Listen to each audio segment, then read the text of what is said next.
The Pantheon's departure. Pleased with the Keeper's efforts and assured that the slumbering world soul was in good hands, the Pantheon prepared to venture back into the Great Dark. The discovery of Azeroth was proof that other ancient titans could exist in the universe, and the titans were eager to renew their search. The Keepers mourned the imminent departure of their makers, but they also brimmed with pride at being given the honor of safeguarding Azeroth.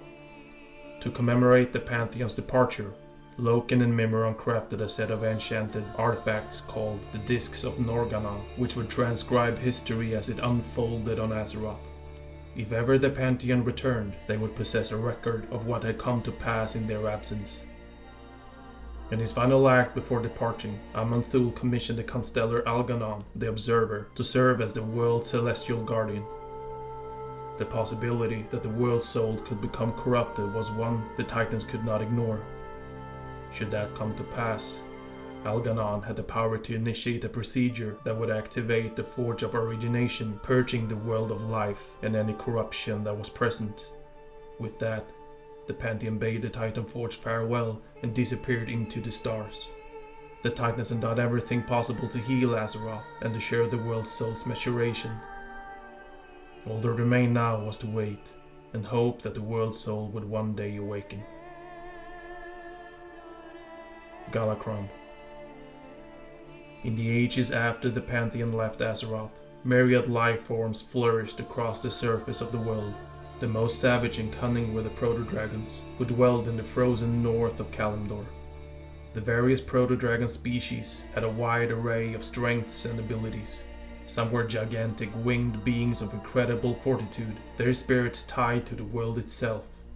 Others had unknowingly tapped into the latent elemental energies that permeated the newly ordered world. But there was one proto-dragon whose brutality and devastating power overshadowed the rest of his kind. His name was Galakrond, and he was the largest proto-dragon who had ever soared across Azeroth's skies. So mighty was the enormous creature that the beating of his wings could flatten entire forests. Strength, however, was not only his weapon. He possessed a preternatural cunning that made him an exceptional hunter. In time, Galakrond came to dominate the most sought-after hunting grounds in the northern Kalimdor. Compelled by an insatiable hunger, he devoured everything in sight. His body swelled to even greater size, yet nothing could ever sate his cravings. So terrible was his hunger that Galakrond began feasting on other proto-dragons, even the corpses of the dead. Devouring fallen proto-dragons eventually warped Galakrond's mind and body with a necrotic affliction. Misshapen limbs and dozens of eyes sprouted across his gargantuan form. Death energies wafted off Galakrond's jagged hide, reanimating dead matter. These necrotic powers were infused in Galakrond's victims, and they rose from the dead as mindless abominations. The ranks of Galakrond's wretched minions expanded. Soon, he and his ruined followers terrorized the skies over Kalimdor. The other proto-dragons, fractured by long-standing rivalries, failed to unite against the new threat. Tyr, the mightiest of the Keepers, was the first of his kind to notice the danger posed by Galakrond. He warned his fellow Keepers of what he had seen, but he could not motivate them to act. Though the Keepers had once sworn to protect the world, the war with the old gods and the ordering of Azeroth had sapped their collective strength and willpower. They had become indifferent to the world at large, focused solely on maintaining their vaults and arcane machineries. But Tyr was not deterred by his siblings' apathy. His drive to seek justice and order in the world pushed him forward. Tyr knew that, if Galakrond remained unchecked, he would devour all nature, spreading his affliction to the far corners of Azeroth. Thus, the Keepers sought a means to destroy the giant proto-dragon and his minions. Tyr found his answer with 5 of the greatest and most intelligent proto-dragons in existence: Alexstrasza, Neltharion, Malygos, Ysera, and Nosdormu. Nearly all of these creatures hailed from different strains, and each of them displayed unique powers. Even the 2 sisters, Alexstrasza and Ysera, commanded distinct abilities. The tenacious and kind-hearted RX'd could summon gouts of fire from her maw. The mighty Neltharion possessed incredible strength, and his piercing roar could shatter bone and rock alike. The cunning Malygos could breathe frost, encasing his foes in solid ice. The wise Nosdormu could assail his enemies with blinding storms of coarse sand. The elusive Ysera's breath could debilitate her enemies, sapping their willpower and throwing them into a deep trance. Tyr besieged the 5 proto-dragons for aid in thwarting Galakrond. The creatures were initially suspicious of the strange being who had approached them, but they soon vowed to fight by his side. Despite their differences, the 5 proto-dragons showed a surprising willingness to work as one. Under Tyr's guidance, RX'd and her companions warred with Galakrond and his fetid minions. Their battles raged over the snowy peaks and rocky spires of northern Kalimdor. Initially, Galakrond's jagged hide warded off the attacks of the 5 proto-dragons. Though disheartened by their enemy's resilience, RX'd and her allies soon found his weakness. They assaulted Galakrond's many eyes and his soft, vulnerable gullet. By using their powers in harmony and trusting in one another, the 5 proto-dragons vanquished their gargantuan foe.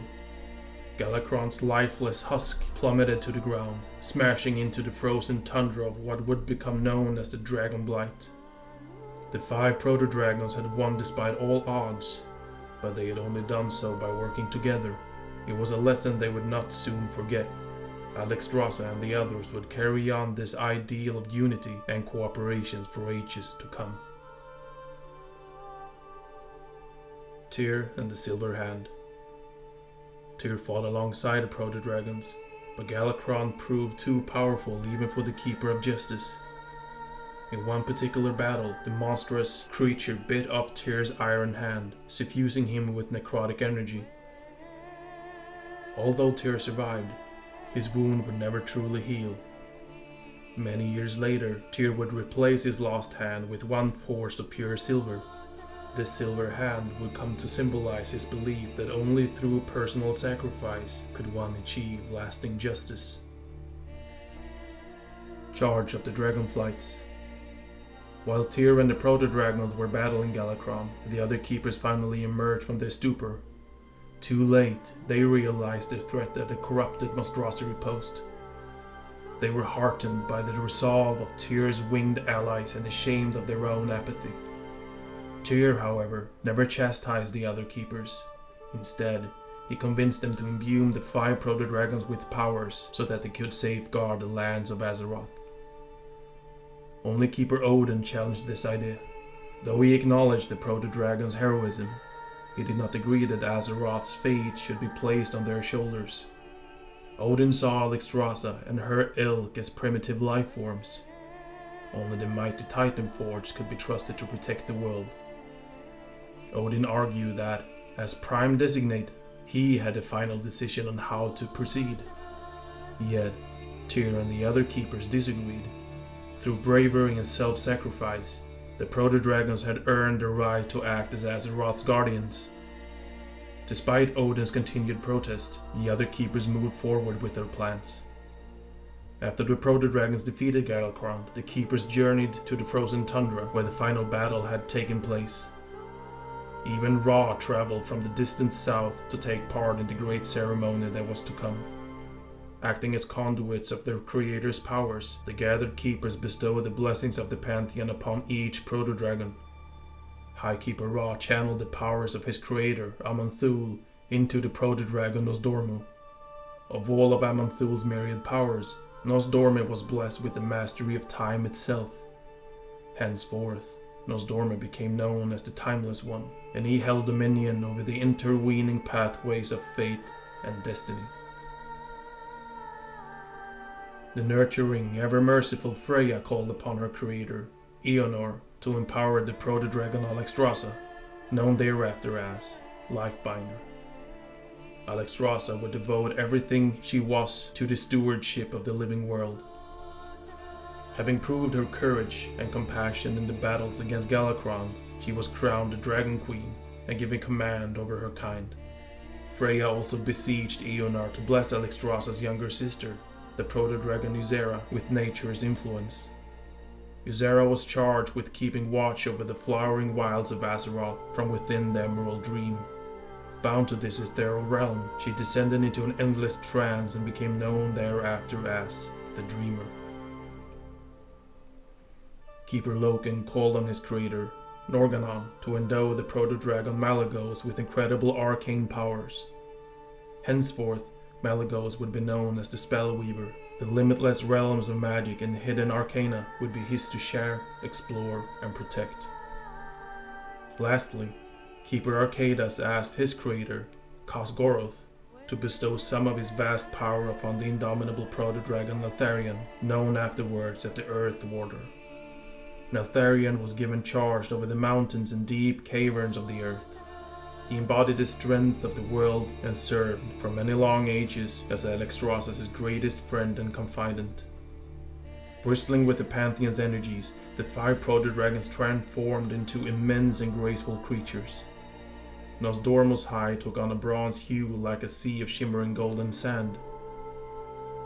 Alexstrasza's scale turned into a deep, vivid shade of red. Ysera's lithe form became a vibrant green to reflect her new connection with nature. Malygos turned an icy blue color, and his very scales radiated potent arcane energies. Neltharion's rough hide became an earthy black. From that day forward, these 5 extraordinary beings would become known as the Dragon Aspects. The Keepers also sought to create a new species to help the Dragon Aspects protect the world.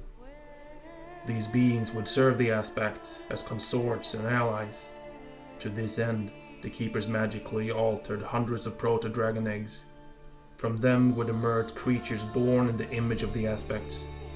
This new race, known as dragons, would form 5 distinct flights: bronze, red, green, blue, and black. Though each of these flights would serve a different dragon aspect, they would all be bound by their duty to protect Azeroth. To strengthen this bond, the Keepers forged a grand tower in the northern Kalimdor called Wyrm's Temple. It would serve as the heart of the dragon's culture, a sanctuary where they could gather and discuss their activities. But above all, Wyrmist would stand as a symbol of their unity. The Keepers, satisfied with their work, disappeared back inside their lairs, leaving the Aspects to watch over the living creatures of Azeroth. Odin and the raising of the Halls of Valor. As the other Keepers were conducting their ceremony to empower the Dragon Aspects, Odin brooded within the Halls of Ulduar. He was furious that his allies had acted against his wishes, the wishes of the Prime Designate. More than that, Odin believed with all his heart that the Dragon Aspects would fail in their charge to safeguard the world. For the good of Azeroth, Odin decided to take matters into his own hands. He would create an elite army of his design, one that he could call on to protect the world, should the need ever arise. To fill his ranks with the fighting force, Odin would look to the mighty Chronicle. He had always admired their innate courage and strength. He saw the Chronicle, above all other Titanforged, as the perfect expression of the warrior spirit. Upon returning to Ulduar, Tyr and the other Keepers demanded that Odin abandon his foolish plans. Yet, their words had no effect on the Prime Designate. Odin was single-minded in his focus and unbending in his ideas of what was right. He invited the other Keepers to help him create his army. When none stepped forward to join his cause, Odin announced he would pursue his quest without them. Odin secured one of Ulduar's wings to act as the base of his new army. To permanently separate it from the rest of the fortress, and from the other Keepers, he called on the Titanforged sorceress Helya. Over the ages, Odin had come to see her as his adopted daughter. Helya wove a great spell to encase the Keeper's stronghold.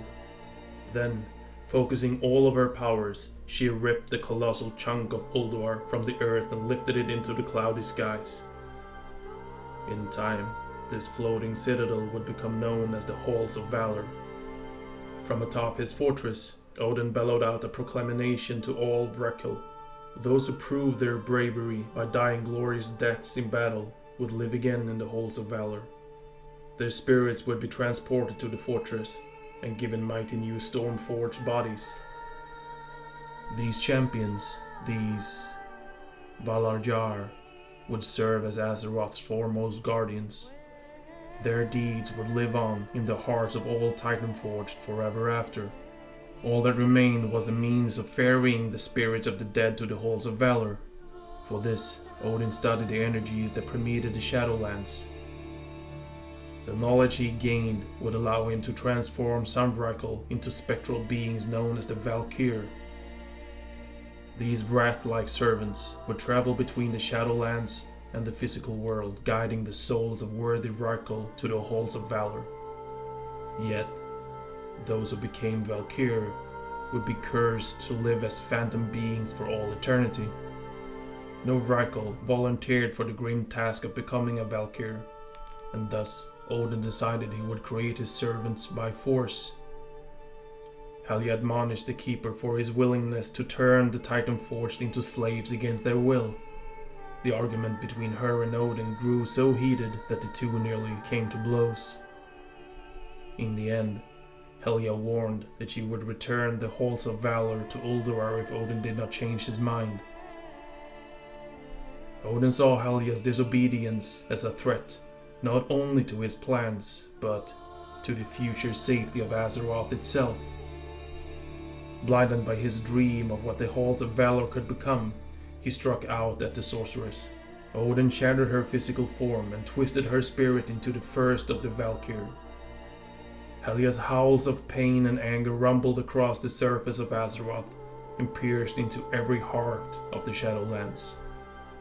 This violent transformation would forever darken Helya, but her torment was not finished. Though she loathed Odin for what he had done to her, she found herself compelled to obey his will. Under Odin's command, she set out to transform unwilling Vrakel into the cursed Valkyr. For ages, Helya and her fellow Valkyr brought the souls of heroic Vrakel to the halls of valor. The citadel became filled with storm-infused Valarjar. Odin trained and empowered each of these warriors. He had no remorse for breaking from the Keepers, or for transforming Helya into the first Valkyr. In Odin's mind, everything he had done was for the safety of Azeroth and in honor of the great Pantheon.